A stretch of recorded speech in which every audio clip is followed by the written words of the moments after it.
ఆంధ్రప్రదేశ్ రాష్ట్ర ముఖ్యమంత్రి నారా చంద్రబాబు తనయుడు అయిన ఐటీ, పంచాయతీ, పట్టణాభివృద్ధి శాఖ మంత్రి నారా లోకేష్ నాయుడు మరోసారి పప్పులో కాలు వేశాడు. రాష్ట్రంలో ప్రత్యక్ష రాజకీయాల్లోకి రాకముందే ప్రత్యర్థి పార్టీలపై, ఆయా నాయకులపై ట్విట్టర్ వేదికగా విమర్శలు గుప్పించిన ఘనత ప్రస్తుత ఏపీ మంత్రి నారా లోకేష్ సొంతం అనే సంగతి మనకు తెలిసిందే. ఈ నేపథ్యంలో సొంత రాష్ట్ర నేతలపైనే కాదు, పొరుగు రాష్ట్రానికి చెందిన మంత్రులపై సైతం లోకేష్ పేల్చిన ట్వీట్లు కొన్నిసార్లు వివాదాస్పదం కావటం, ట్విట్టర్లో తప్ప బయటకొచ్చి మాట్లాడలేడు లాంటి విమర్శలు ఎదుర్కోవాల్సి రావడం మనకు తెలిసిందే. ఒకవైపు హైటెక్ ముఖ్యమంత్రిని చెప్పుకునే చంద్రబాబుకు కొడుకుగా తొలి నుంచి సోషల్ మీడియాలో, మరీ ముఖ్యంగా ట్విట్టర్లో తనదైన శైలిలో దూసుకుపోతున్న లోకేష్ పై అదే స్థాయిలో విమర్శలు, జోకులు పేలుతున్న సంగతి తెలిసిందే. ఈ క్రమంలోనూ తాజాగా ఆయన చేసిన ఒక ట్వీట్ నెటిజన్లకు సోషల్ మీడియాలో హాట్ టాపిక్ గా మారింది. అమరావతిలో మండలి చైర్మన్ చక్రపాణి గారిని కలుసుకోవడం సంతోషంగా ఉంది అంటూ నారా లోకేష్ తన అఫీషియల్ ట్విట్టర్ పేజీలో ఒక పోస్ట్ పెట్టారు. అయితే ఆ స్టేటస్ కు జత చేసిన ఫోటోలో అసలు చక్రపాణి గారు లేకపోవడంపై ట్విట్టరర్స్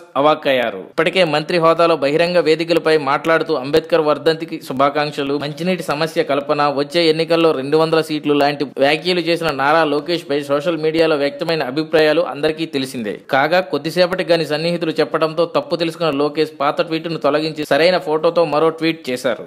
For more videos, please subscribe our channel.